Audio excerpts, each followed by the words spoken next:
The following video contains language that may be inappropriate for young viewers. Viewer discretion is strongly advised. Welcome to Behind the Bars, where we bring the unseen and the unheard stories from the depths of the prison system to the forefront. I'm your host, Jason Boss, and together we'll explore the madness, the chaos, and the harsh realities hidden behind the steel doors of prisons worldwide. From the local jailhouse to death row across the world, we'll show you the isolation, the seclusion, and the decades spent enduring unimaginable conditions. These are the stories of survival, struggle, and humanity in places most of us will never see. We're here to shine a light on what society often forgets, the voices of the incarcerated. Each story is real, each voice is authentic, and every moment reveals the raw, unfiltered truth of life behind the bars. Join me for a journey like no other, a journey into the darkness, the truth, and the resilience of the human spirit. This is Behind the Bars, real life, real stories. Ladies and gentlemen, friends and family, thank you so much for joining us. You are on Behind the Bars. I am your host, Jason Boss, and today I have a good friend of mine. His name is Shawn Wuertley, who has done a tremendous amount of time in prison, and he is joining us from a prison somewhere in Florida right now, and we have the honor and the privilege of talking to him, and I can't thank him enough. Brother man, Shawn, how are you doing? Man, it's one day at a time, brother. It's one step forward and two steps back. But Philippians 4:13, I can do all things through Yah who strengthened me. Absolutely. That is a beautiful way to intro this. Now, my brother, you have been incarcerated for a long time. Before we get into that, let's dive to the very, very beginning of this whole thing and let's talk childhood. Let's talk the early memories of your life. Now, before we do that, how old are you right now?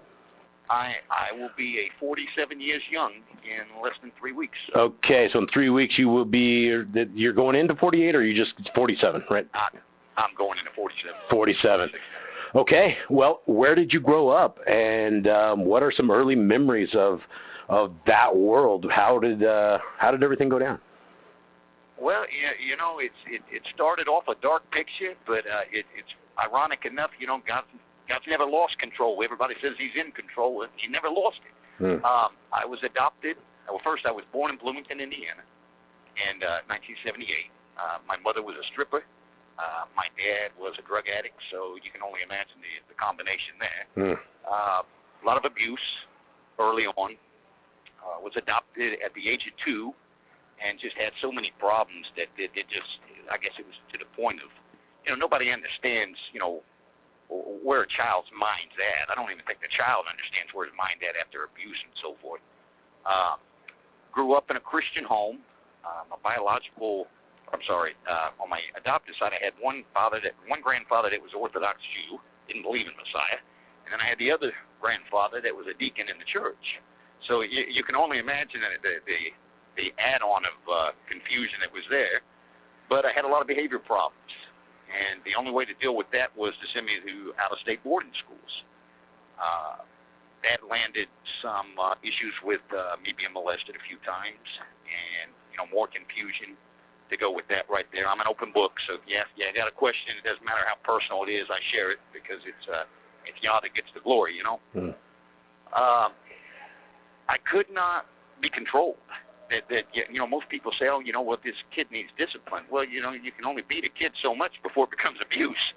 And there was no way to deal with me. They had me on Mellaril, Tofenol, Spiridol, Haldol, lithium, all these different psychotropic meds.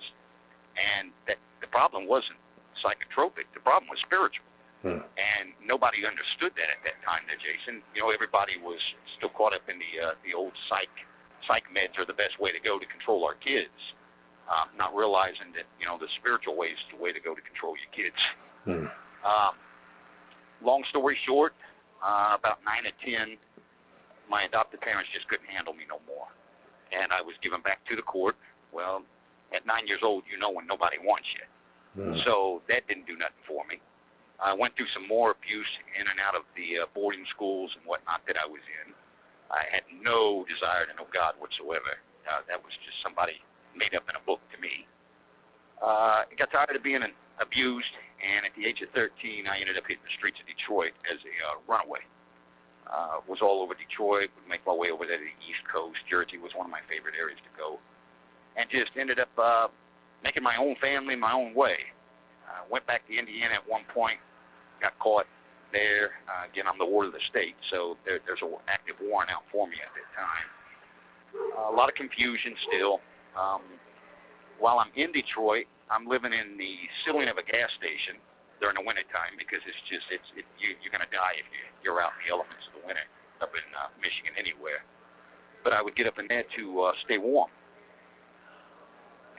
Around, I don't know, spring. It was around springtime. I ended up coming out towards on the east side, and there was a dojo for kickboxing. And I would sit outside even in the rain and watch them guys in there doing the kickboxing. Got called inside of there, and that was probably the first Christian believer that I met outside of my family that took me in. And he's like, "Well, listen, my wife's a school teacher. I'll teach you all the training, in kickboxing and whatnot that you could possibly want to know, but you got to keep your C average with the schoolwork." And I said, "Man, I'm a runaway. I can't go to school." He's like, "We'll deal with that here. No drugs, no alcohol. We do Christian services on Sunday. You will show up, or you're not going to be a part of this." So I did that. Ended up going back to Indiana afterwards, and it's the only thing I was really good at is kickboxing because I had so much anger. And went back to Indiana, got picked up there. I'm trying to consolidate all this because it's quite a story there. And the Indiana part. Okay, so let me break in real quick. The Indiana part, the kickboxing. What age were you at that when you started doing that? I'm about 16. No. Yeah, I'm right about 16, going into 17 at that point because I was 17 when they finally caught me back in Indiana. Okay, so let's. There's so much here. I want to unpack this because you were talking about 2 years old. Do you remember what's your earliest memories of that time when you were that young? My grandfather was my best friend. That's the only man. I never heard him curse. I never heard him say anything bad about somebody. I seen him get mad at my grandmother one time, and it was over something that she had said about someone else. And he had said, unless you've walked in that man's shoes, you don't judge another man. That was my hero early on. I learned to ride mopeds with him, and I begged everybody to let me stay with him, live with them. But of course, back then you didn't. You get to choose where you live. Mom and Dad say you live in there, you live in there. That's the end of it. And so, did you ever meet your original mother and dad? Did you ever have a contact call? I did. You did? I did. Actually, at the age of 18, I got to back up here. At the age of 18, I ended up tracking them down. Okay. That turned out to be a little more of a nightmare than what it was worth. Okay. And so, you said you were adopted around 2 years old. Is that correct? Yes, sir. Okay, and so that was when you moved. You were into your Christian base, the Jewish grandpa, and then Orthodox other side. Tell me about life with this. You said that you were an out of control kid, and prior to that, you mentioned abuse. What kind of abuse are we talking about? Physical, sexual? It was sexual. Sexual abuse, and who was that done by? I had a cousin next door that was doing it to me, and then I went to a Christian home in Cuero, Texas, and it was done by the house parents there. And that was at what age? Do you remember? I was probably about 7 or 8 at that time. Okay.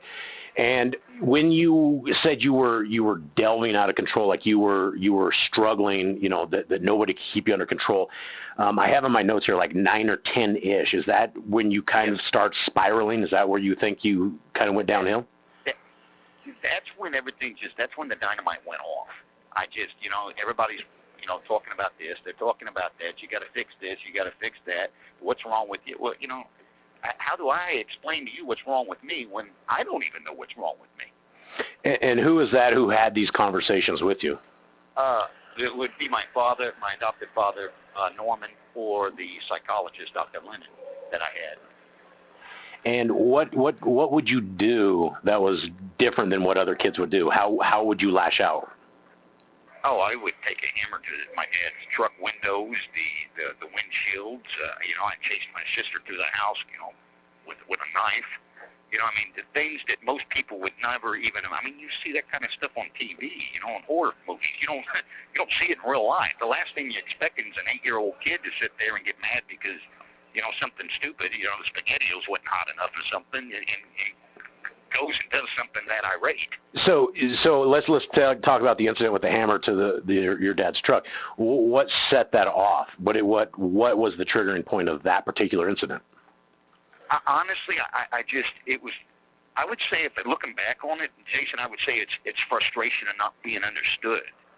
I don't believe there's such thing as a bad kid. I believe that there's kids that make bad choices, and I was one of those kids that I didn't know.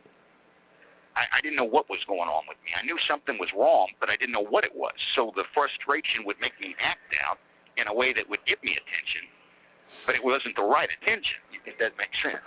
Yeah, and did you, at any point, did your parents sit down with you and befriend you, or were you just kind of expected a certain direction? Oh no, my parents were like old-fashioned. You don't look back at your mother. You don't sit there and talk back, and spare the rod, spoil the child. At points I wish it was a rod I was hit with, but that belt's quite more unforgiving than that little rod. And, when you were, let's go back to the incident of chasing your sister through the house with a knife. What set that off? And were you trying to actually hit her with it, or was this just an act? You know what? I don't know whether I was actually trying to or not. I think if I was actually going to do it, I would have done it, because there wasn't no medium with me. It was either all out or nothing. Usually if I said I was going to do something, I did it. Mm-hmm. My sister, I think she was asking me to sit down and do something, don't go outside or something. My parents were at some kind of church event, and I wasn't having none of it. I mean, the slightest thing would just send me overboard. Now, where do you think that stems from, that just going from 0 to 100 real fast? I don't know. I've slowed down a lot, but I mean, even as you can hear in my voice now, I talk fast. At one point in time, I stopped to where I was doing things so quickly, talking so fast, and mind racing so much. And then I did 10 years on solitary straight, and that just screwed my mind up even more to where I just, everything's got to get rushed out, if that makes sense. Or in other words, the best way to describe that would be I got more coming into my mind than I'm able to get it out. Now, up to the 9 and 10 years old, and this kind of a breakdown, do you feel like you had people that truly loved you, that had your very best interests at stake? I think more than anything, I think it was my grandfather. I think because he would fight for me, even if I was dead wrong. He would fight for me and sit there and say, it's not a mistake if you learn from it, sonny boy. Mm-hmm. And that's, the rest of my family didn't see it that way. So is it safe to say that you just, besides him, you have not felt a true connection with either a male or a female in a parental setting ever?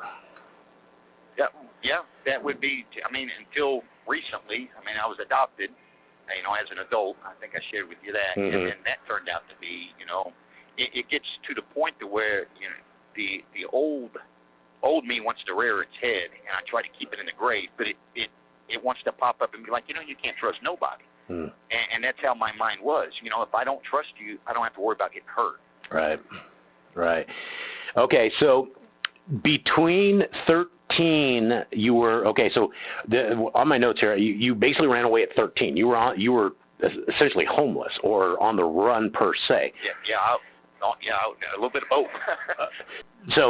So at 13, tell me about that very first moment that you decided that was, what made you jump from a house, from a home, and decide to go rogue at 13? What was that day like, and where did you go? Well, the court had been placing me in group homes and foster cares and all these other places, and I had just been sent to, what was that? That's been years ago. The Family Support Center in Indianapolis. I'm there, and I keep in mind I was raised up, out in the country and whatnot. So I wasn't around other ethnicities or things like that. So when I roll in there and, a honky this and honky that, well, what's a honky? I don't even know what a honky is, My parents wasn't raised like that. Mm-hmm. Or they didn't raise me like that. So, I had to adjust, and then I got in a fight there. And then they were like, okay, well, we're going to move you over to the villages. And I'm like, well, you guys just keep moving me from here to here. I ended up getting arrested. First time I'd ever gotten arrested as an adult. As a juvie. And this is at 13? Yeah, I was 13. Okay. Long story short on that, the psychologist calls in and talks to me, and he's like, what's going on? I said, man, I'm fit to kill this kid, this, that, and the other. He's like, no, you're not. You're going to do the right thing. You're going to go to the group home. You're going to start over fresh. I said, Dr. Lennon, I'm tired of starting over fresh. I said, every time I go somewhere, I said, someone's either trying to screw me or they're trying to, get the best of me. I said, I'm done with this. Now, just give it one more chance. How many homes had you been in from? Because at 10 years old, your parents gave you back to the courts. So from 10 to 13, how many homes were you in? Oh, well, no, even before that, I started off, they sent me at like 7. I think it was like 7 or 8. I went to, it was, can I say the name of the place? Yeah, sure. Okay, it was Christian Corral Ranch down in Cuero, Texas. Mm-hmm. And then I was abused there, and my mom came down with my grandmother to visit me and seen something wasn't right. She had no idea that I'd gone through all that. I was pretty good at holding things in. Went back to Indiana, started getting even crazier, sneaking out at night, taking my four-wheeler 2, 3 o'clock in the morning out on the highways and all that. But so they sent me to Oneida Christian Academy in Kentucky. I ran away from there. Went back to Indiana, again showing my butt, and then they sent me out to Missouri, American Home for Troubled Youth. Was out there and managed to con my way up out of that place. That didn't work, so they put me in Humana Hospital. That didn't work. They put me in Charter Hospital. That didn't work. So then they went to the court and said, we can't control this guy no more. We put him on meds. He's tearing the things up. He's sneaking out at night. It's a never-ending ordeal with him in regards to me. So the court picked me up, and then that's when I started going into even more counseling every single day, back to Humana Hospital, then to the, like I said, the group home. I get to the group home, and the guy there was a Christian, tried his best. He said, I don't think you're a bad kid. He said, I just think you're misunderstood. And I said, well, I wish you'd tell the rest of the world that. Went through that process there, got into a lot of fights with the kids. I'm one of those guys, I don't like you putting your hands on me. You can call me anything, and anything you want to call me, just don't put your hands on me. Mm-hmm. And you're in the city there. I'm a country boy, so that wasn't working out so well. And finally, I ended up helping one of the ladies move, and she molested me. Well, everybody's like, oh, well, that's the best thing ever, I'm like, well, no, it doesn't matter whether it's a guy or a girl, At that age right there, a kid shouldn't be going through that garbage. And what age was that? What's wrong with? I was 13. 13. That was the final straw. I said, I'm out of here. And ended up taking off. I'd always liked to. By the time you. Fact here. Sorry. By the time you were 13, how many times do you think you've been molested by different people? At least 4 or 5 times. Wow. Okay, so 13, you decided that was it, and you took off. Yeah, I just said, you know what, I'll take my chances on the streets. And what did that look like? Were you literally went to the streets? Did you what? How did that go down? Well, I'd always been my brother Jeff was in the Air Force, so I'd always been a military fan. I love my country. I don't necessarily agree with everything that goes on, but I still love my country. And I said, at one point in time, I'm going to be in the military at some point. Grew up knowing that. So I said, well, what better training opportunities than, to be able to say at 13 years old, I went out and became a soldier. I guess I was living in my own little reality. Some of it was fantasy, just to try to get through each day, Jason. It doesn't matter what was going on around me. I tried to stay in my own little world where I was safe. No. So I packed everything. Go ahead. Were you living in where did you live? What, in the streets? Like wherever I could get up underneath. If I could get up underneath a car at a car lot, the lower cars the better, I'd sleep there. If I could get inside of a car, I'd sleep in there. Gas stations with them lower tops, ceilings right there, you can get in there and sleep on one of the beams.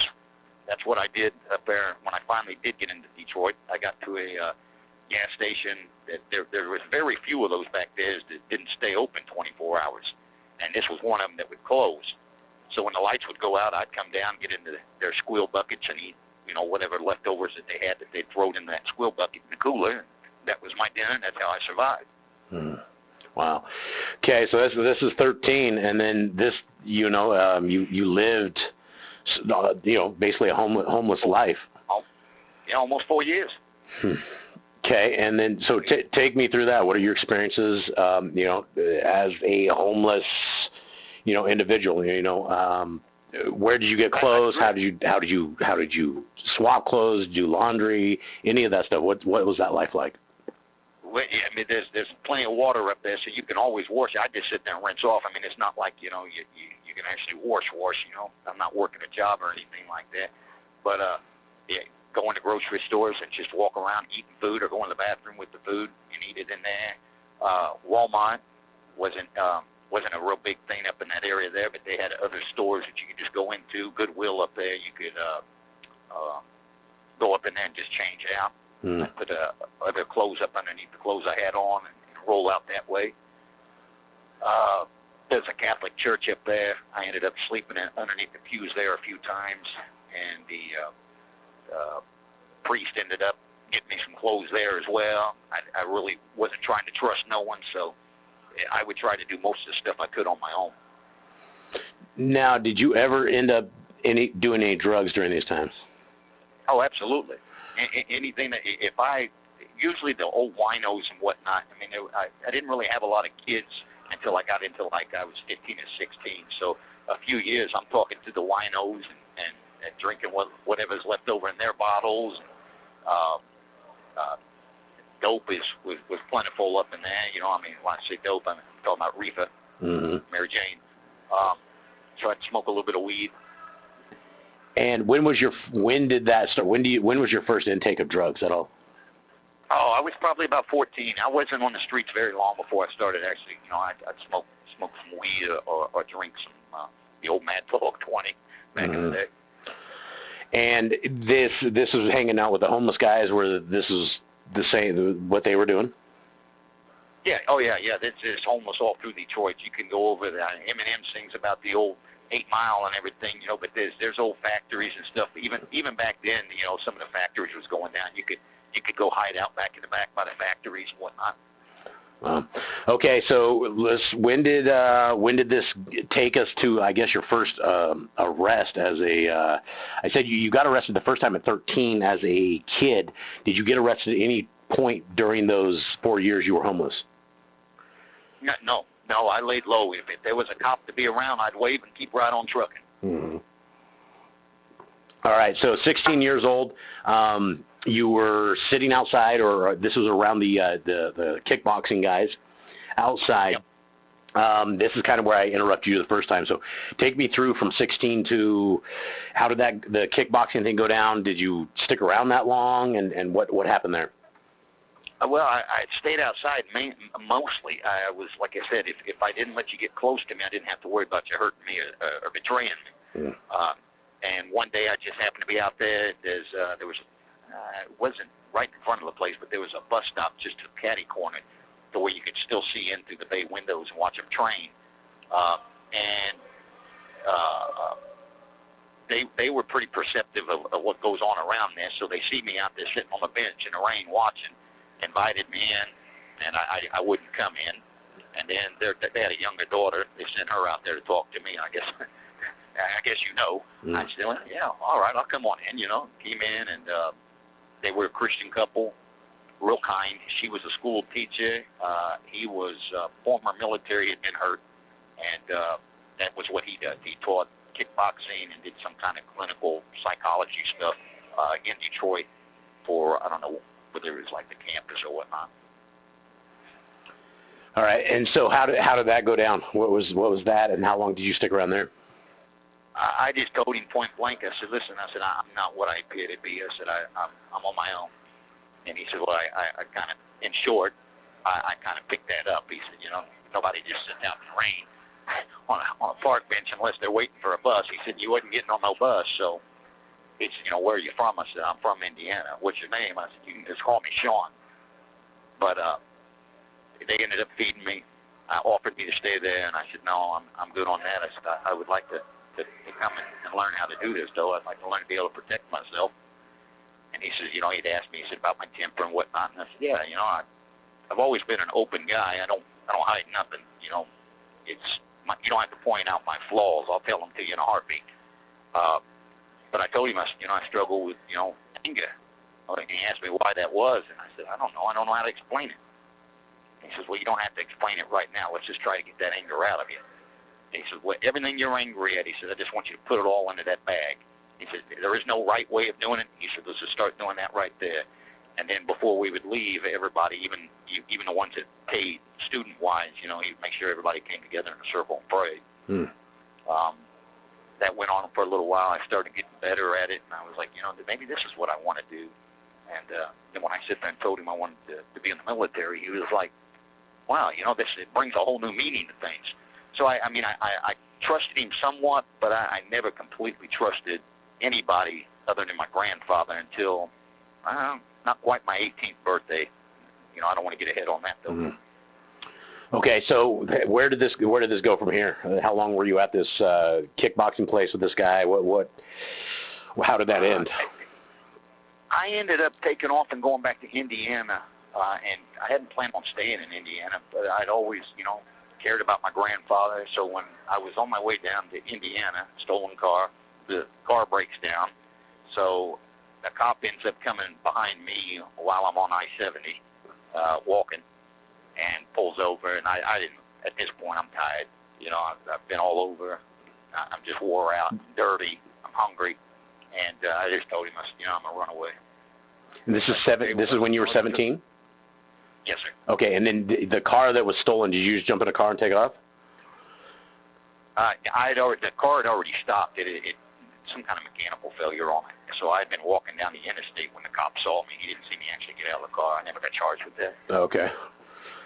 Okay, so you are 17 years old, walking down the road. Was in a stolen car, didn't get charged with it. The cop, you were worn and tired and beat, and you just told him you were a runaway. What happens? Puts me in the car. We end up actually, he feeds me out of his lunchbox. I'll never forget that. It's probably the only good encounter I've ever had with a police officer. Mm-hmm. But they end up taking me to the Marion County Holding. My caseworker picked me up the next day and sent me to Richmond State Hospital. Now, what kind of hospital is that? Is that just a regular hospital? Oh no, it's psych. It's psych. It's got everything. That thing's been around for years. I don't think it's around now, but it was around then. Okay, so what was that like going into that? I mean, you had been in psych hospitals before, right? Right. I got in there, and right off the top, I exhausted, everything else. So I rested up enough, got my energy back, and then it was straight fight mode. You couldn't talk to me. They four-wayed me to the chair. They had what was called the safe chair, where they actually use leather restraints to where they four-way you to it. It's no party, let me tell you. Finally, I ended up getting into it with another kid that was there and hurt him. The administrator there then said, well, you know what, if you're going to act like an adult, we're just going to go ahead and move you to the adult wing. So they moved me to the adult wing, and I talked them into letting me go out to where I could, give me an hour a day, and then that turned into like 3 or 4 hours. They'd open the door, and then I would go out running in the morning. I love to run. Got to talking with the security guy there. He was in a Rover Jeep, so he was always around. Was talking to him. He was prior military. He said, keep doing what you're doing. I said, I don't think I'm ever going to make it. He said, you're never going to know unless you keep trying. He said, keep doing it. He said, keep running every day. And he said, get your thoughts clear. And he said, pick you up a Bible. I said, man, I ain't even thinking about no Bible. It's amazing the people that Yah has placed in in my path that, tried to get, he tried to talk to me all along. Everybody says, why doesn't God talk to us? Well, he does talk. The problem is you're not listening. And that was me. So I'm doing all that, and I'm like, you know what? I'm going to contact a local recruiter and see if, there's people that's been placed in the military younger than what I am. Let me see what I can do. So I contact the recruiter, and he's like, yeah, why don't you come in and take the ASVAB? I said, well, yeah, that would be real nice if I wasn't down here at some mental institution. And he started laughing. He says, you serious? And I said, yeah. So I kind of shared with him a little bit what I shared with you, and he's like, let me see what I can do about getting you up out of there. And I said, well, that'd be nice, So caseworker at that point, county caseworker agrees that if I pass the GED pre-test, then I can go and take the ASVAB to join the military. So I get the GED, I pass the pre-test, I go down and take the ASVAB, and the recruiter's like, when did you quit school? I said, a long time ago. He said, kid, you're not doing great. He said, but you're not doing terrible. He said, let me see about trying to get you in. So there's a hearing held. The court's like, no, you don't understand. This guy's got problems. And he says, no, he's misunderstood. He said, let me take him. He said, I'll take him. I'll be responsible. The judge says, no, we're not.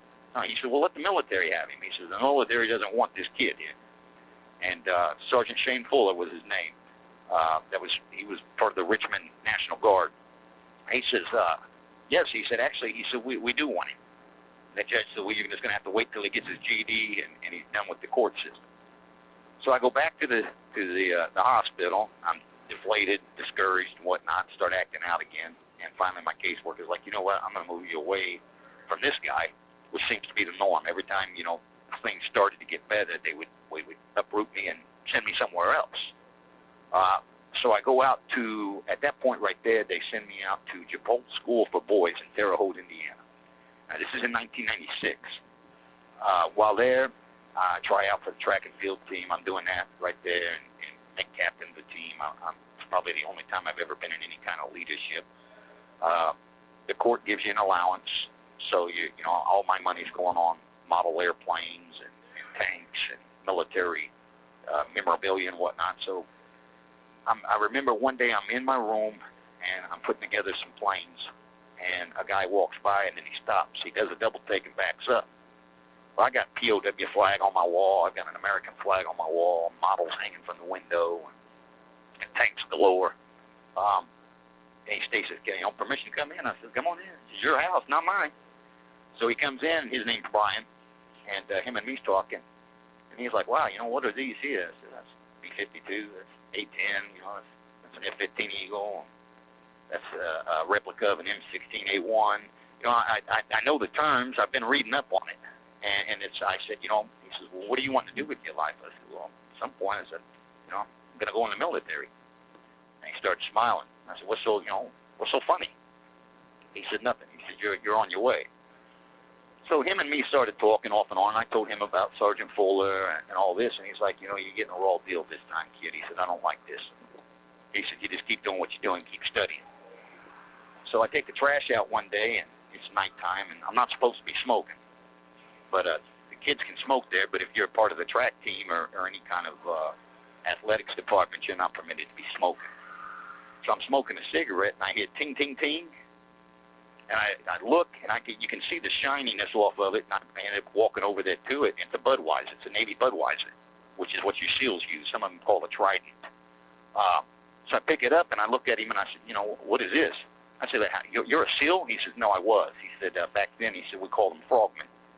He said, I got hurt during Vietnam. So we get to talking. He said, what are you doing smoking? And I said, ain't nobody around. He said, Shawn, he said, always remember this. He said, if you're going to go in the military, he says, you got to understand something. He says, and if you only remember this one thing, he said, remember this. He said, integrity is doing what's right even when no one's around. Mm-hmm. So I ended up giving him my lighter and whatnot. So I don't know. It's maybe 2 weeks later, Jason, and he wakes me up. It's like almost 12:30 at night. So I'm thinking, the first thing I'm thinking is, oh, man, this guy's going to be sick too. Here comes another sicko wanting to touch me or something. Mm-hmm. He said, come in the office. So I go in the office. He said, pick up that phone. I pick up the phone. He's got Sergeant Fuller on there. He says, what are you doing hanging around with the enemy? I said, what do you mean? He says, you got a Navy guy right there. He said, what are you doing talking to the Navy guy? just giving me a hard time to go.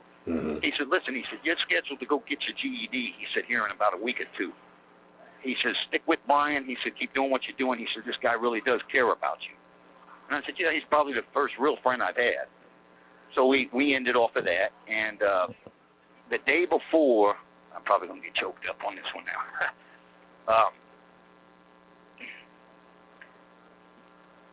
The day before, I'm to go take the test. Everybody's got their heads down. You can see people's been crying and everything else. And lo and behold, Brian's sister comes to me, and both of them are Christians. And she says, you got a second? We need to talk. And I'm like, yeah, where's Brian? She's like, he's not here.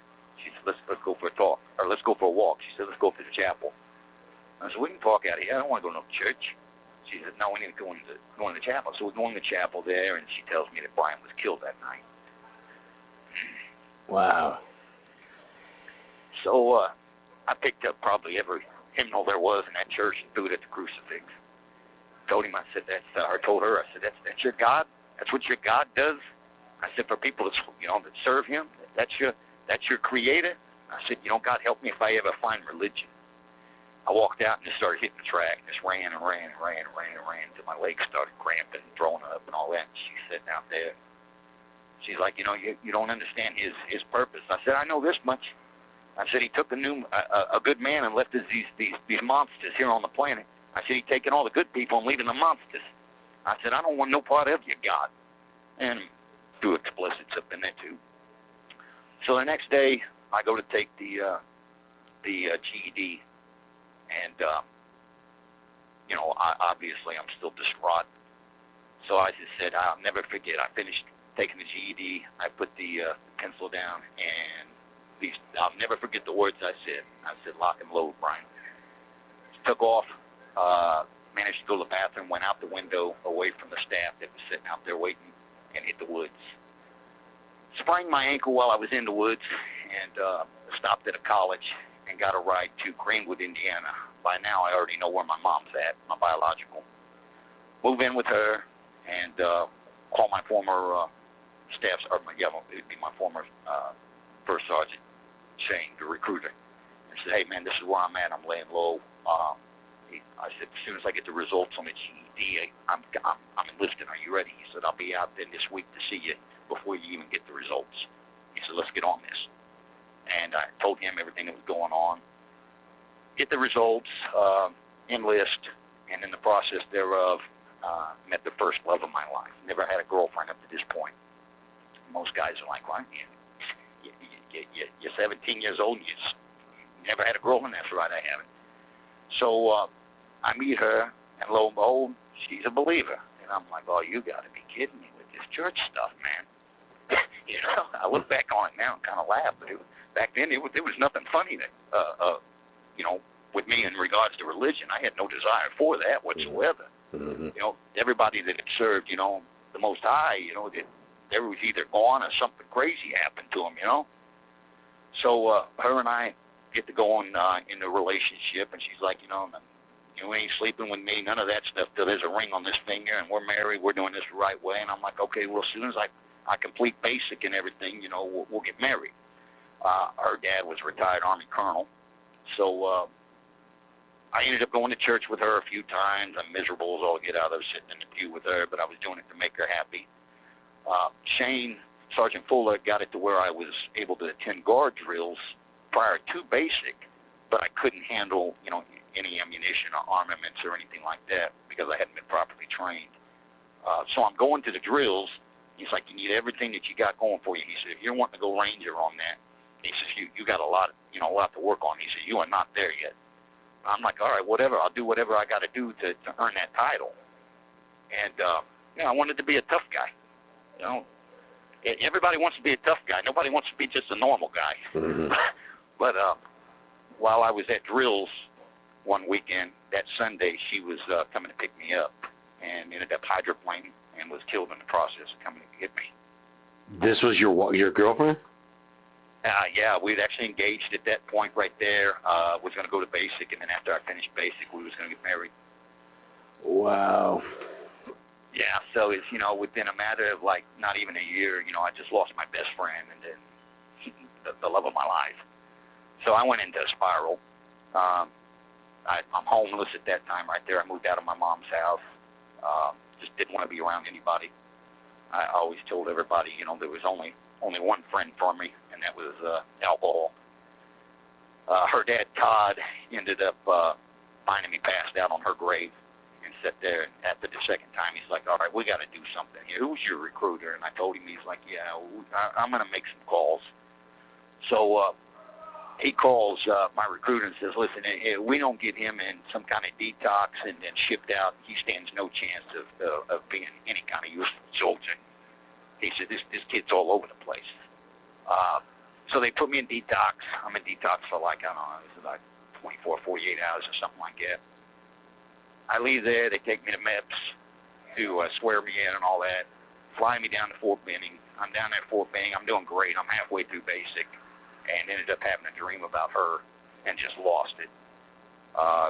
Threatened the DI. He's like, no, you're not going nowhere. I said, well, I'll tell you what, I'll meet you downrange. I said, when I put this, 30-round magazine in your head right there, I said, is that going to be enough to get me out of here then? So they ended up taking me over to the chaplain. I got tossed out of the military with a RE3, which allowed me to re-enlist in 2 years. Her dad had helped me get that because they wasn't even going to give me that, give me an uncharacterized discharge. Come back to Indiana, and I'm like, yeah, this isn't working. So you are... Hi, everybody. My name is Jason Boss, and I'm the host of Behind the Bars. First, I want to thank you for watching, sharing, and supporting our channel. This project means the world to us because it's about giving a voice to the unheard. The men and women behind the bars who share their raw, unfiltered stories of life, mistakes, redemption, and lessons learned. But here's the reality. Because of the nature of our content, Behind the Bars will never be monetized by YouTube. And that's okay.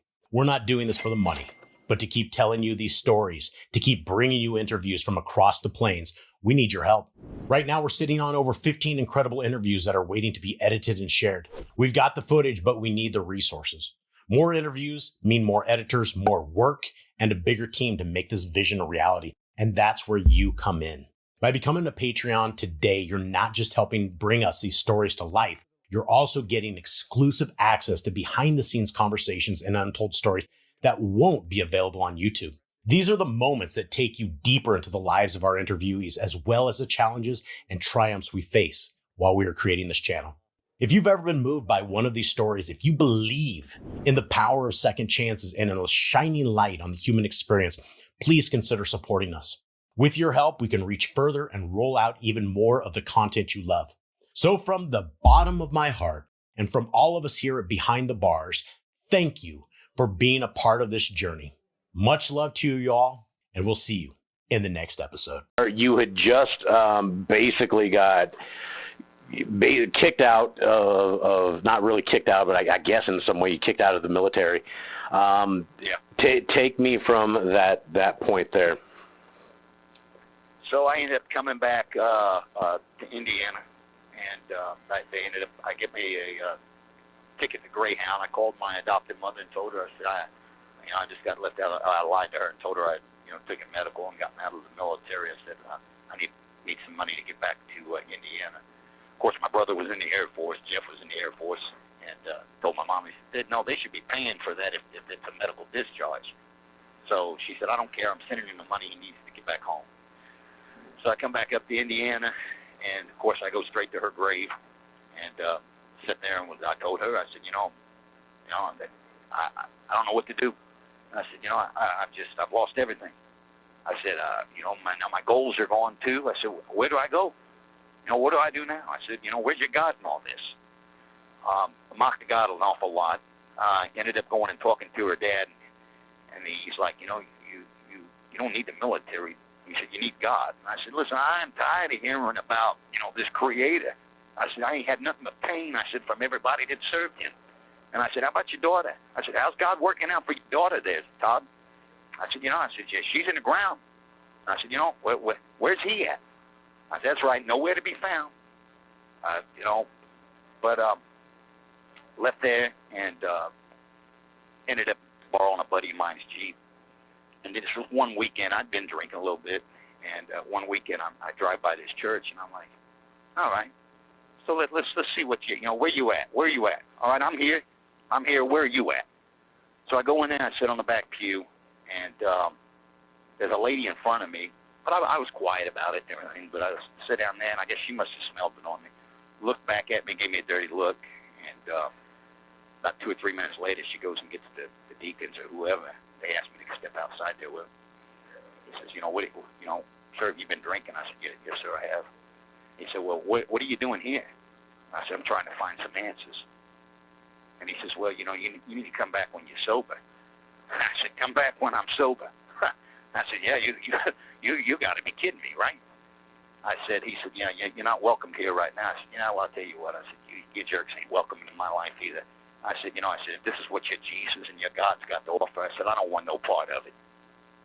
So I rolled out of there and ended up going and smoking a joint, just sitting there trying to figure things out.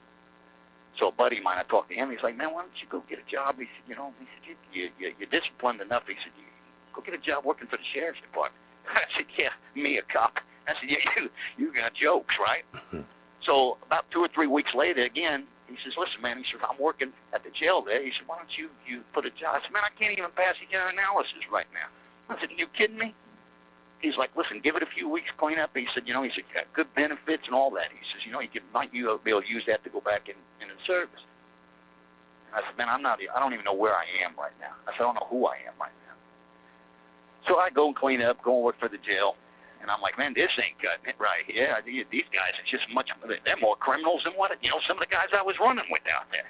They're not too far from their own DC number. Left there and said, you know what, I'm going to get into some fighting. I'm going to see what I can do.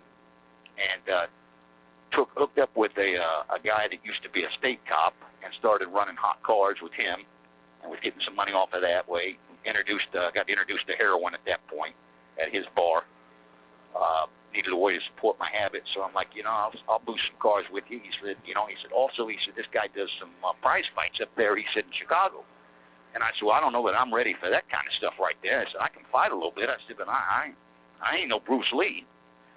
So I started training for that, trying to clean up on that right there while trying to do heroin. So that's like an oxymoron. How are you going to sit there and do all that while using? Were you slamming? Were you slamming heroin? Yeah, I was mainlining. Mm-hmm. Okay, so you were practicing for prize fighting and slamming heroin. Go on. Right. I don't want to come across. I don't want to come across as if I'm some tough guy. I'm not. I'm probably the most humblest guy in the world now. But I was an arrogant individual back then. You couldn't tell me nothing. And I ended up. This guy was an old Italian and ran some from. There wasn't actual contracted fights or anything like that. It just guys come off the street and you fight and jump in the cage and do your thing. And $100, you win that fight, you get $100. This ain't thousands of dollars or anything like that. So I was doing that, and they found out I was mainlining. And he's like, no, that's over with. We do fights. It's enough stuff we do that's under the table as it is. The last thing we're going to do is have some drug addict coming in here too. And I'm like, well, up yours. Went back to my buddy that was a former cop, and he's like, man, why don't you just run hot cars, man? You're good at that. You can do that right there. So I started running hot cars, and I had never done anything to the point to where I was going to hurt anybody, but I always kept a pistol on me. So I'm driving. And what age are we at right about now? 19ish, 20? I'm still 18 years old. Oh, wow. Okay. Yeah, all this is moving, and there's no break between any of this. I'm just boom, boom, boom, boom, boom, boom, boom. It's like there's never a pause in my life. All right. So 18, man, you are young and gunning. Wow. Okay. Yeah, so what's that? Boosting cars it is, so keep on. Right, yeah, so I'm boosting cars. I move in with this girl I met, and I'm staying with her and her dad up there in Indiana. So I'm boosting cars. I end up working at a 7-Eleven at nighttime as well because I'm stealing stuff still. And long story short, they bust me for stealing. I think I stole like $1,400 or $1,500 out of the cash register, and went and bought me a Camaro. and ended up getting arrested. That was the first time as an adult I was arrested for petty theft in Marion County. That's Indianapolis right there. Mm-hmm. I think I did like 18 days or something like that in the county jail in the bullpen and whatnot. Was supposed to be on probation, violated that, went back and did another 2 weeks, and that started the actual ball rolling to doing time. Mm-hmm. Left there, went to Martinsville, Indiana, hooked back up with the former cop, started running hot cars again. This time I'm going into the dealerships, taking the security down, and then going to get whatever keys I want to whatever vehicle, grabbing a plate, one of the solid plates, tossing it on whatever vehicle I want, and driving it to, Chicago or Cicero. I was all over. Chicago, Toledo, Detroit, Memphis, all over there, and then sometimes over there to Philly. Were they chopping these cars up then? Yeah, You're getting, there wasn't no replating, nothing. They just sit there and take the parts and add them on the different vehicles and whatnot. Mm-hmm. Okay. So, yeah. I'm sorry. Go ahead. So you were basically, so when you were popping these hot cars, this was back. 18. This is kind of pre-security camera stuff. And so you were literally just like breaking into the dealerships, grabbing the keys, grabbing the cars, and did you run into pushback? Was there anybody there that ever caught you at these dealerships? No, actually what I would do is I would usually a glass cutter. I'd take a glass cutter, and then I would pop that glass open, run my hand through, and see if there's any actual contacts on the top of the door. That would let me know if there was an actual, because most of your security systems are going to run with 2 points of contacts on the top of the actual door where it connects from the frame to the door itself. Yeah. Okay, so do that. Yeah, let's keep rolling. So you were back popping cars with this guy. Yeah, going in and just I figured I stood a better chance. Most guys would just sit there and crack the ignition columns. I did, but I got pulled over once and was fortunate enough that the cop didn't get to see the actual ignition. He told me to slow it down. He had me another car, or he had him another call. So I got off on that, and I said that was too close to comfort. And everybody's like, man, no, just, just pop him. It's so much easier. I said, no. If you get pulled over, it ain't going to do you no good when he sees that cracked column. So I was actually going into the dealership. So when it was all said and done, when they did finally catch me, they was charging me for burglary of the dealership, theft of the plates, theft of the keys, and theft of the automobile. So I ended up going and doing time in Indiana, auto theft and all that other stuff. I went in there as a medium security prisoner, but I was so violent that they ended up upping me to a maximum security prison. I started off at Plainfield Correctional Facility, which is a medium security. Thrown out of there, sent to Pendleton, behind the wall. You got a lot of lifers and everything there. But they threw me out and sent me to the maximum control complex, which is inside of another prison in Westville, Indiana. Now, what was what was happening between? Where did the violence pick up? Were we just duking it out with other guys, or how did that go down? Oh no, these officers. Yeah, I had no respect for authority whatsoever. There was, after seeing what I saw working at the jail and then being around former cops and whatnot, I'm like, who are you? You're just as dirty as I am. Who are you to sit there and tell me? Again, like I said, Jason, I was an arrogant individual. I had no respect. I didn't respect myself, so I couldn't respect anyone else, Okay. All right. So you're moved to Pendleton, and you said behind the walls. What happened there, and how'd that go? I got into it with the captain there, and he's like, no, we're not dealing with you. You're already a problem child for Plainfield. We're going to ship you on out of here. So they sent me to the maximum control complex, which is a 24-hour lockdown unit up there. It's a prison inside of another prison. Does that make sense to you? Mm-hmm. Yep. When you come out, you're shackled, you're handcuffed. The handcuffs have got a leash to it. They come down between the bottom of your leg irons, so if you get stupid, they just pull your feet out from underneath of you. Wow. All right, so how long were you there, and how did that go down? Probably, I don't know, about a year maybe. I connected up with a former staff sergeant of mine. He took me under his wing. He said, "Listen, he said, I'll help you out, but I catch you lying to me one time, it's over." So he started looking out for me, visiting, writing,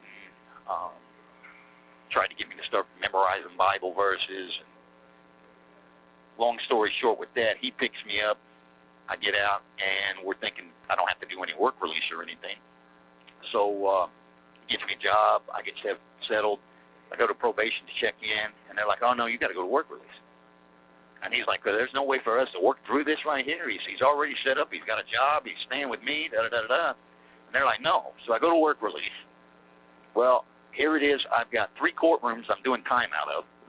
3 counties I'm on probation in. Everybody wants money. They want these fines and costs. This courtroom wants this court costs and fines. This courtroom wants that. Probation department wants this. I'm $1,500 behind in Department of Motor Vehicle fines and whatnot. So I'm working and busting my butt. Everybody's wanting money, and I'm like, man, I ain't got it. I got more going out than what I got coming in. So got discouraged. Ended up leaving work and going to a strip club. Hung out with a stripper for the night.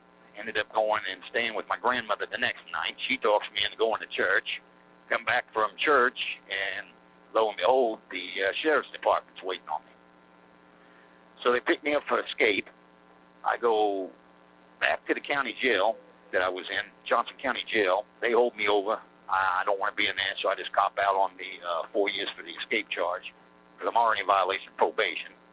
They screw up and run it. Yeah, so I go back to prison. And while I'm there, they tell me you're in violation of probation. When you get done with your sentence, you're going to go to the court on this. I said, yeah, kidding me? I said, you're going to deal with me now. I'm not going to get out and end up coming right back. So I file some stuff in court, go back to the county jail on a probation violation and everything, and they end up running it concurrent with my sentence. That was a blessing. While I'm in the county jail, I talked to this guy. I'm like, hey, man, that's your girlfriend there? He's like, yeah. He says, her name's Michelle. So he's like, he said, yeah. He said, that's my girl there. I said, she got any friends or anything like that? I said, man, I'm going to need some pen pals. I said, I ain't interested in no romance. He's like, yeah. He said, let me see what we can do. So she tries to hook me up with her friend. I'm talking to her, writing through the mail and everything to her. Well, my buddy ends up doing Michelle wrong. So Michelle starts writing me. I kind of start getting a little bit of the feelings and whatnot. And I'm like, you know what? I ain't ever really loved but one woman. Maybe I could learn to love this girl. I'm 20-some years old. I think I'm 26, 27. So I'm like, all right, maybe I can learn. I still haven't got it figured out, So her and I get to talking. She's visiting and whatnot. Some feelings get involved. And she's like, when you get figured out, why don't you move in with me? And I'm like, what? If we're going to do this, we're going to do it right. Let me try this God thing. So, and that was a good step for me there.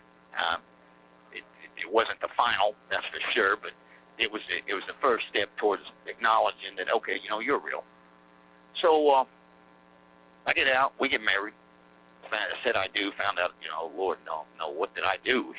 Instead of I do, what did I do?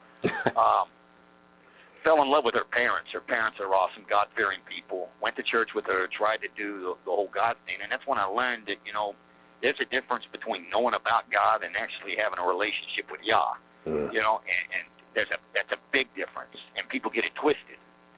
And I just wasn't there yet. So here it is. I've got an 8-year-old son. His name's Shawn. So I'm like trying to be the dad because he was born while I was incarcerated. I'm like, how do I do this? I can't even control my life. What am I going to do for this kid, man? I'm damn sure not trying to screw this kid's life up. So he falls in love with my ex. And, I'm like trying to balance things out with them right there because, he loves being around her. And finally I'm just like, you know what? Her and I's not getting along. The court's wanting more money. I'm making buku money building a stadium for the Indianapolis Colts. So, I've got my new truck, good-looking wife, money in my pocket and everything else, and I'm still miserable. And I'm like, why? Why am I still miserable? I got money. I can sit there and smoke some dope from time to time. I'm drinking. New truck. There's nothing that I could possibly need, and I'm still miserable though. So So her and I get into it. She's pregnant. I take off to go to Florida. I'm like, I'm not starting a new life, man. Forget it all. This kid's better off without me. I'm trying to excuse the fact that I'm not owning up to my responsibilities to my son, let alone my pregnant wife. Come down to Florida. This wasn't exactly the new start I had in mind, but hook up with some chicks down here, partying it up. I get back on the heroin, and long story short on that, my grandfather's best friend lived down here. He's since passed, but he takes me out there on a sailboat. So what was supposed to have been a day trip selling, he's got me out there, and he's like, you might as well get comfortable. And I'm like, what do you mean? He's like, we're not going back in for a couple weeks. And I'm like, are you kidding me? Man, I got a job. I said, I just sat there and lied my tail off to get this security job. I forged the dates on my DD-214 to make it look like I was an 11-year military police veteran. I said, I can't just sit there and be off of work. He's like, I've already talked to your boss. Everybody knows that you're on that crap. And I said, well, that's my business. He's like, no. He said, I owe this to your grandfather, and you owe it to your grandfather. He said, you can either kill me and try to sell it back. He said, good luck. He said, you can try to swim back. He said, you get eaten before you get to the side of the shore. So I stay out there. And I'm like, dude, listen, I just wanted to die. I'm coming off to this dope. I'm dope sick. Every bone in my body, and even parts of my body I didn't even know existed, is aching, throwing up. He's cleaning me up, the whole 9 yards. And then a little over, I don't know, it's about 9 days into this. I'm out there on the deck, laying on my back, still sick, but not as bad as the first day for obvious reasons. But I'm looking up and I'm seeing the stars, and I'm like, it's like nothing nobody sees out on the regular, on regular land, because this is too much light pollution. Mm. And I'm looking up, seeing all these stars, and I'm like, holy crap, you have to exist. There's no way that all this came into play. And I said, God, I said, if you're real, either change me or take me out, because I can't keep going like this. So we end up going back on shore. I get back to shore. He throws me the keys to the boat. He said, that's yours. I said, what? He's like, that's your boat. He said, you have no reason to fail now. He said, you got a place you can live. He said, you got an opportunity to travel. And he said, you got the greatest tool. He said, to isolate yourself and do like Christ did. He said, going out, he said, away from everybody and to desolate areas, he said, praying. And I said, well, I won't go that far there to sit there and say I'm going to get close to God. He said, well, you better get close to him. He said, rather sooner than later. He said, you're not promised tomorrow, Shawn. And I just, I mocked him, of course, but come back. I'm working at the resort, a whore dog and a half right there. It's spring break. There's beautiful girls galore. There's dope galore. There's alcohol galore. I'm in my sinful element. A buddy of mine starts hanging out down there, and he sells dope. So I'm like, hey, listen, man. I said, tell you what, I'll cover it for you. I said, I'll outfit you with a radio. I said, I'll cover it for you. I said, when Beach PD, I said, or ATB, Alcohol Tobacco Bureau, is here, I said, I'll get on the radio and tell you to stand down. I said, give me $300 every other night. I said, you're making thousands of dollars down here off of this right here. I said, you got hundreds and hundreds of spring breakers you're serving dope with. So we do that. End up hooking up with this girl. She's down from Alabama. She's down from Alabama. I'm in my late 20s. She got no business being with this teeny bopper. She's 18. We hook up, do our thing a few times. She cops some dope off of him. The next day I come back in, and he's like, hey, man, I need that other $150. I'm like, $150 for what? And he says, them Barbies you got off of me, or she got off of me. I said, she paid you for that. He says, no, she came back and got some more on your face. I said, you don't ever do that. I said, that's just a piece right there. I said, that ain't my girl, man. So I go to her room. We go to a room that we'd had earlier, vacant. We get into it. She spits in my face. I snap. I put her on the wall. Told her, if you spit in my face again, I'll kill you. She spits in my face again. We've been drinking, high as a kite. That doesn't excuse what I did. And I chuck her ass off the 7th floor. And I'm like, what is wrong with you? What is wrong with you? Why did you, I already know after I've done it, I'm like, wait, you just went over the top right there. You went past the point of no return. You just tried to kill someone now. I get down there, try to play like I'm rendering aid. That didn't go over well. I'm not a very good actor nor a good liar, so I just, I don't even bother to try. So I go to the police department. I do know that I got a warrant out of Indiana on me for violation of probation and whatnot. So I'm denying everything. I don't know. I talked to her then just in passing, No, we've never been together, blah, blah, blah, blah, blah. I'm trying to get out of there before that NCIC comes back showing there's a warrant. They should have ran an actual check on me prior to the interrogation, but they didn't. A couple officers lost a job on that. So I end up rolling out of there, hightailing it back to a girlfriend's house that I was living with. Cops show up there. I'm hiding in the woods and whatnot. Make my way back to an aunt's house down here, get taken into custody, go into court. They're sitting there saying, what was it, sexual battery, false imprisonment, and second-degree attempted murder. And I'm like, well, where the hell did the sexual battery crap come into play here? So I talked to my lawyer. I said, listen, man, I don't deny being a pervert. I said, I'm like any other man. I said, I'm trying to get with every girl I can down there. I said, but there's a big difference between a pervert and a rapist. Right? And he's like, listen, it's all right. We're going to get through this, blah, blah, blah, blah, blah. Or she said, it's all right. We're going to get through this, da, da, da, da. I said, well, listen, I said, her and I had been at the house together. I said, we had relations in the car. We was at McDonald's together, Walmart together. I said, this ain't adding up. I said, she's saying in this affidavit, I said, that we'd never been together. I said, there's physical evidence out there to show otherwise. So it's ignored, of course. And then another guy I'm talking to, never sit there and share your story with another inmate. Never, because you can be dead to the right. He's going to sit there and twist it for his benefit. So he goes and says, I admit to all this, so there's a conflict. They give me a conflict lawyer. And I said, and they're like, well, the private investigator shows up. And I'm like, well, what's up with all this right here? Why haven't all this been done? She said, well, we didn't know there was any DNA anywhere. I said, there's DNA at the house. I said, there's DNA in the car. I said, we're on surveillance and all this. I said, this is going to refute everything she's saying. I said, I don't deny it. I said, I tried to take her life. I said, that's for her, them to try to prove. None of that got processed. Long story short, I go to trial. They've done changed and amended the charges a half a dozen times. Another girl jumps on this, and she was might have been assaulted. She don't remember. So they're charging me. Media's all over the place. ABC, Fox News, CNN, Associated Press. I mean, my aunts my grandmother was out in Colorado and finding out about me off of CNN. So, I mean, it went, all over the nation. So I'm like, what are we going to do about this? He says, it's normal. He says, people, they smell opportunity at the money. He said, that resort should have never hired you. You got a felony background and all this other stuff. I said, okay, I got a felony background. I'm not a rapist or a freaking murderer. And he's like, well, we'll deal with it in court. I said, I'm not too, optimistic, I said, about dealing with these people in the court. So we go to trial. Right before trial, he offers me 30 years. I'm mad. Told the prosecutor, I'll take 30. You take 15, I'll take 15. We're going to be cellmates. When we both get out of prison, I said, we'll go register together. But once again, just being my cocky self. Go to trial.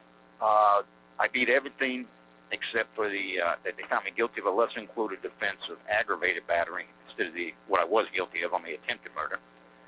Not guilty on the kidnapping. Her friend got up and actually stood up for me on that. And then they got my DNA in her, so you got a sexual battery charge as well there. They run in concurrent or consecutive to each other. I just got a 30-year sentence.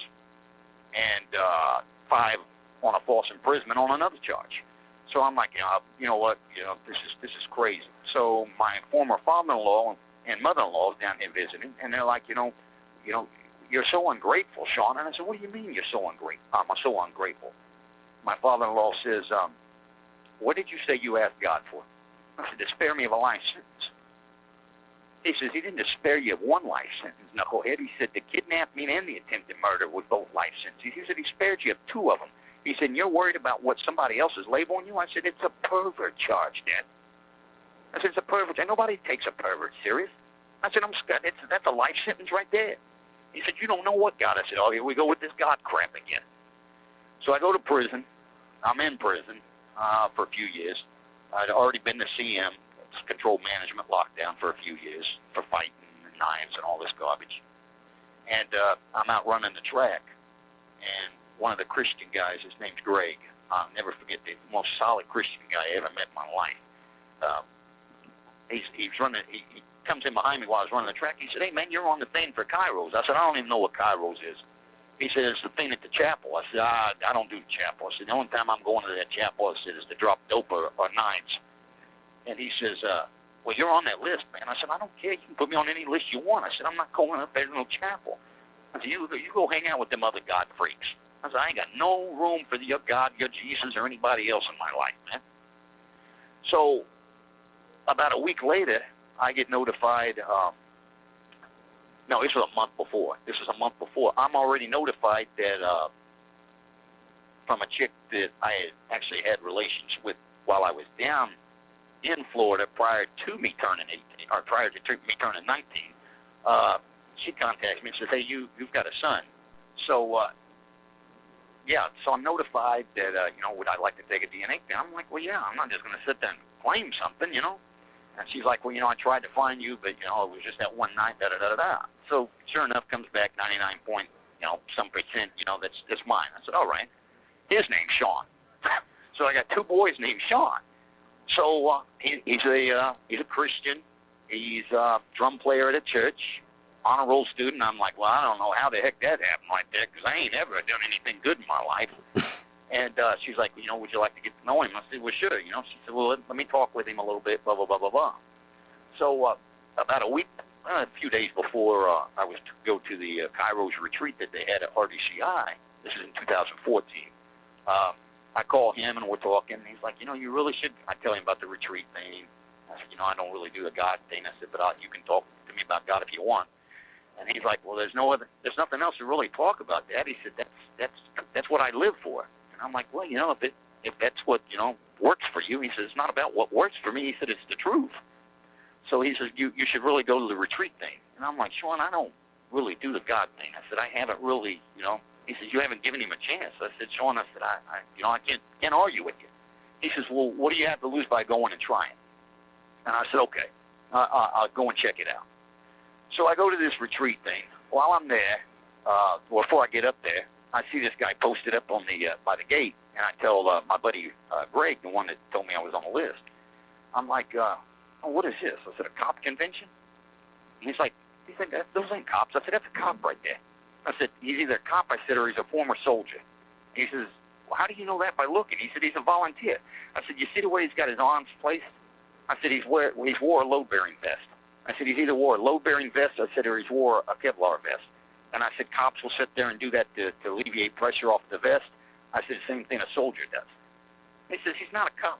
So sure enough, he turns, and now he goes to he brings his hands down to his waist and does the same thing down there. I said, that's off of a Kelly belt. I said, he's prior law enforcement. I said, he's holding his hands like that. I said, to alleviate the pressure, I said, from the hips off of his gear. I said, it's a habit. I said, you can't break it. He's like, he's not a cop. Where do you come up with this stuff? I said, all right, whatever, Greg. So we get in there to the chapel, and they start talking about what the Kairos thing is and everything else, and that, God is real, and, the woes in their life. So they get up there, they're crying. These volunteers, I say they. The volunteers are crying, talking about, that they're flawed too, and this, that, and the other. And I look at Greg, and I said, you got me up here with a bunch of crybabies, man. I said, I ain't with this. I said, all I keep hearing about is Jesus and God and misery. I said, that doesn't sound like anything real impressive right there.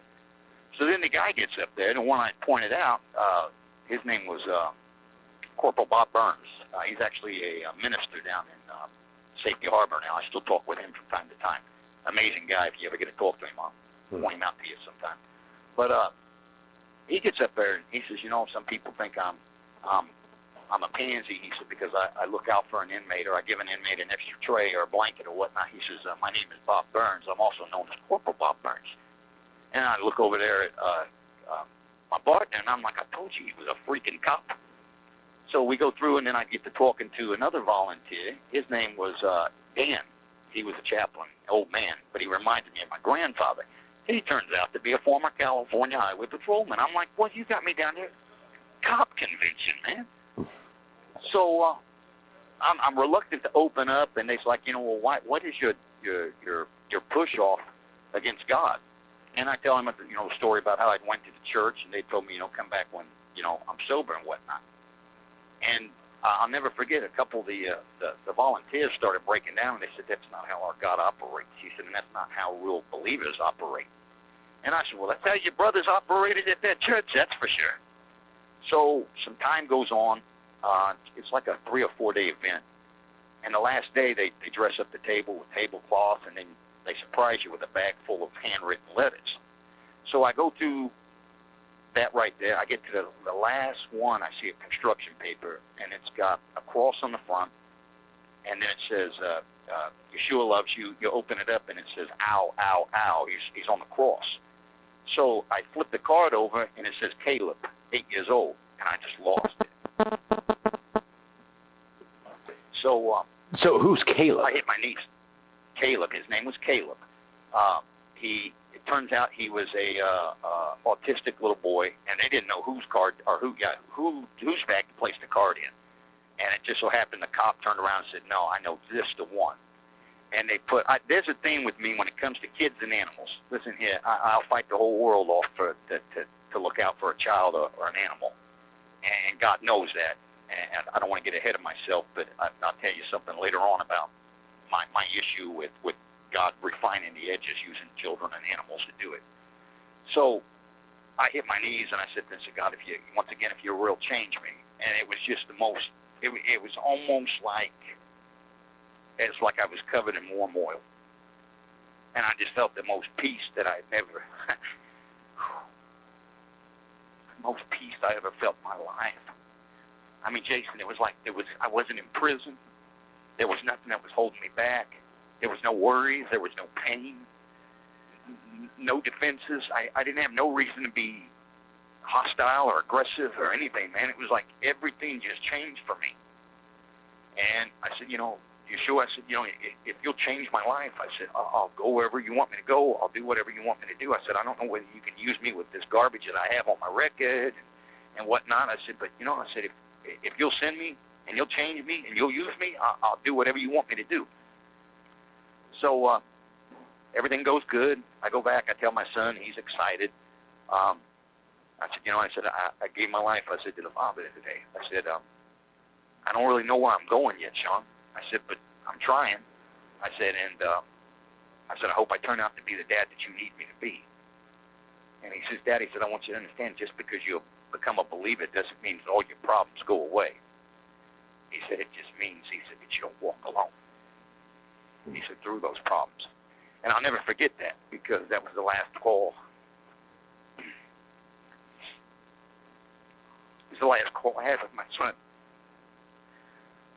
Kept calling the next few days, and no answer. And finally, the phone rang, and then someone answered, and the guy was a cop.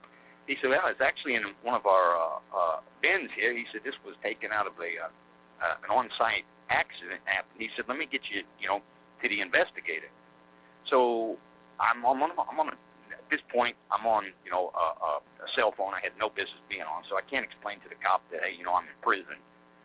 Long story short, he's like, yeah. He said, who are you? I said, this is my son's phone. I said, I'm calling. He says, nobody got in touch with you? I said, no, sir. I said, it's hard to get in touch with me. He said, you need to talk with our chaplain with the sheriff's department here. He said, let me, transfer you over. So I talked with the chaplain. He's like, yeah, your son was killed. Him and his mother was killed.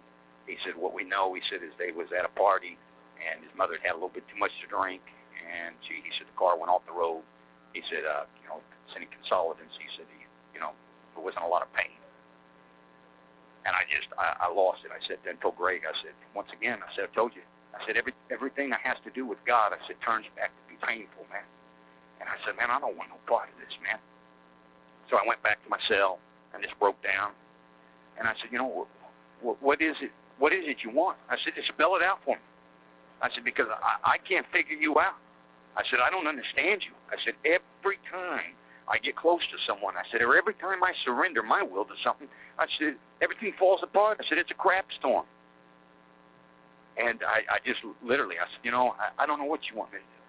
And later on that evening, I prayed some more and sat there and talked with a couple of brothers. They prayed for me. Went and seen the chaplain, and we prayed and came back. And finally that night, I told God, I said, listen, I don't understand, but I trust you. I said, I don't understand.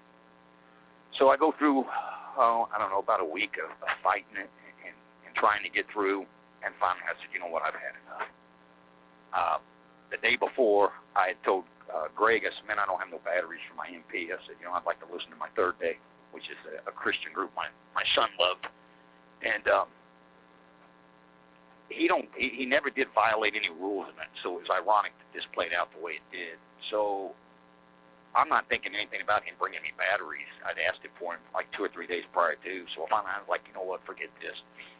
So took me a bunch of pills and rolled me a joint of K2. That thing was probably enough to kill a horse. I wrote a note that said I went to find my wife and my son, and then laid it down there on beside me, put my earbuds in my ear, and put on the Third Day, Let Me Love You. I'll never forget that song. And just faded off. All I remembered was I kept hitting that joint, hitting it until I couldn't hit it no more, and then just went out. Well, I had done gotten so many daggone Zanny bars that, how I'm talking today is a miracle within itself. Ate it all, and Greg showed up and knocked on the cell door. I'd had the cell door covered up with a towel. And conveniently, he thought he heard me sit there and say, come on in. Comes in, and I'm out. He seemed to know and then realized, that my shirt, I had a hole burnt in my shirt where the joint had actually burnt through when I passed out. Drags me into the shower. I'm in the shower. He's got cold water, everything coming on me. I don't remember none of this. All I know is flatlined. They gave me up to medical, shoved something down my throat, tried to pump stuff in me, get to see the EMS. Again, I don't know none of this. They pump me full of charcoal, transport me out, whatnot. Flatline again, bring me back. They come back to, after I think it was like 3 or 4 days out of the hospital, they send me back to the prison. The prison rules it as if I just overdosed, wasn't an actual suicide thing. I just lose it. I can't focus. I'm smoking that K2 crap again and again and again. It's burning my brain up. Ended up going and transferring and got caught with some knives. Go back to CM. Get off the CM. Go to another institution. And I'm like, God, I don't understand this. You delivered me from this, and I just had the biggest peace ever in my life. And then now I'm back in turmoil. Why? And finally, a buddy of mine sat there and said, man, you just got to sit there and go on a fast. And I'm like, man, I'm not no Pentecostal, man. I'm not no lay your hands on all this stuff right here. And he's like, you don't have to be. He says, but if you ever want to try to get back to what you was, he said, you have to surrender everything. He said, because you're in some serious battles right now. And he said, this isn't no kickboxing match, Shawn. He said, this is a spiritual battle here. He said, you can't fight, he said, under any kind of ROEs. He said, with that right there. He said, you got to go full-fledged surrender and let him fight. So I did that, and everything started changing. And I met another chaplain. His name's Steve. Steve Walsh. He's the chaplain over there at Okaloosa CI. So he starts working with me. And I'm like, Steve, I don't understand it, man. I said, I'm doing everything I'm supposed to be doing now. I said, I can't get any play in court. I said, I belong in prison. I said, I did what I did. I said, I didn't do everything. I said, but I'm more than wanted. I said, but I got these pervert charges. I said, ain't nobody going to sit there and take me for real on this, man. And he said, there's many people, he said, that was rejected. He said that he turned around and used. He said, nobody liked fishermen. He said, Shawn, he said, but yet he said, the lowliest of the low. He said, he used a tax collector. He said, and a zealot. He said, do you know what that is? And then he started breaking that down to me. And I'm like, yeah, okay, well. So I asked God, I said, what is it? I don't understand this. I'm giving my life to you. You've taken my wife. You've taken my son. I've got this pervert charge. What is it? You expect me to really do something with the charges I have now? And Jason, I swear, I was the most frustrated individual that ever walked the face of this planet. But about a week later, it hit me. It woke me up out of a dead sleep in the middle of the night. He's like, what's the wages of sin?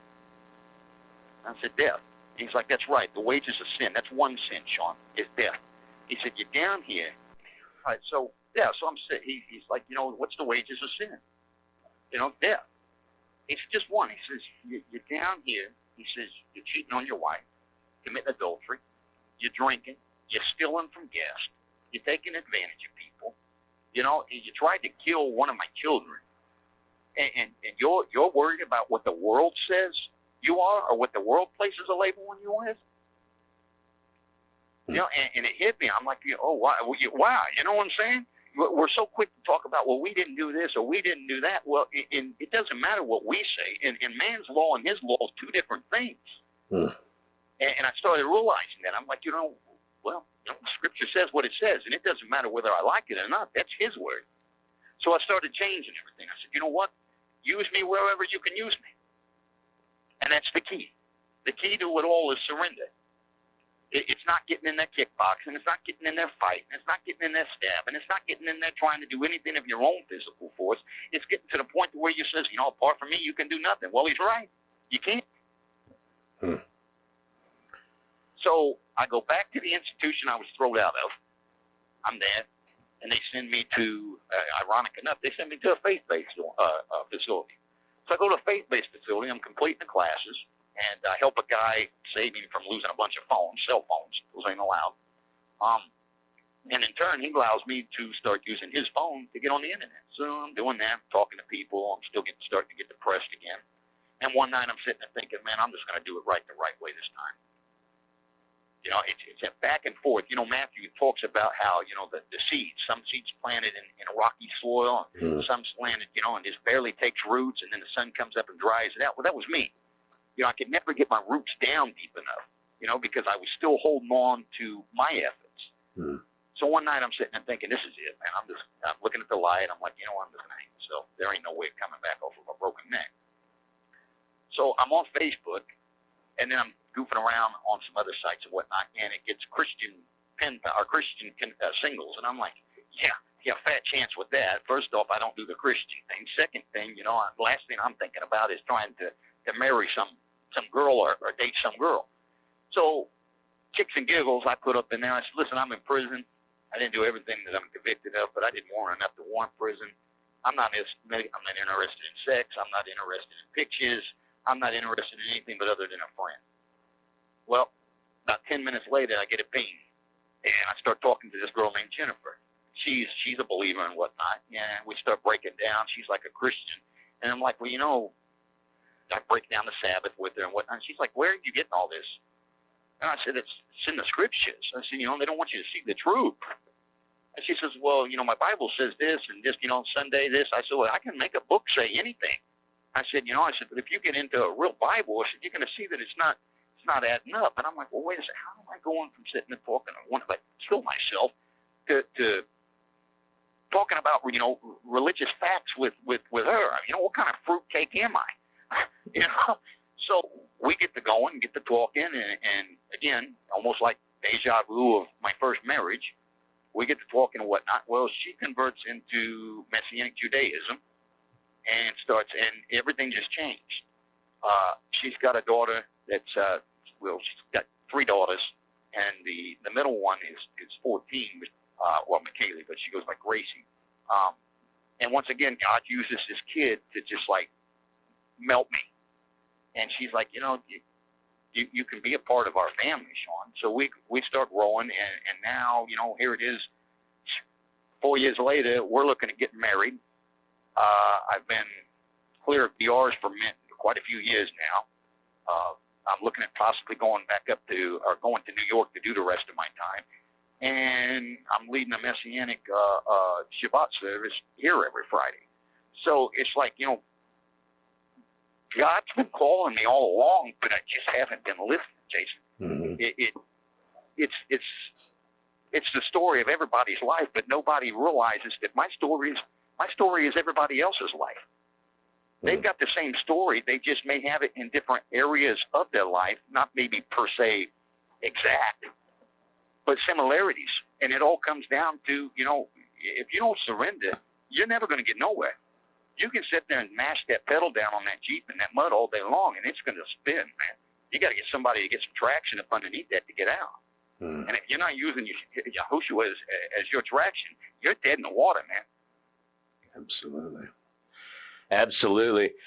Wow, that has been an amazing story, my brother. I think this is probably a close to the end of this podcast, and For anybody that is listening into this podcast, in the description below, I'm going to leave a couple different ways to contact Shawn and to support him and to give him a little bit of love.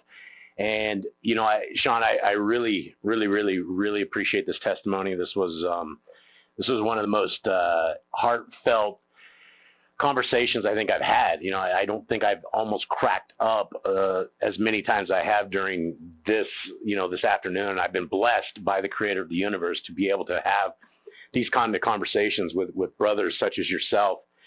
And I thank you very much for coming on this podcast, for being a part of this. And I hope I can get you on this podcast another time. You willing to come back on? Anytime, Jason. Anytime, brother. All right, my brother. And to everybody out there, thank you again for being on Behind the Bars podcast. This is Shawn Wuertley, and it's been a pleasure. Much love to y'all. Shawn, thank you very much.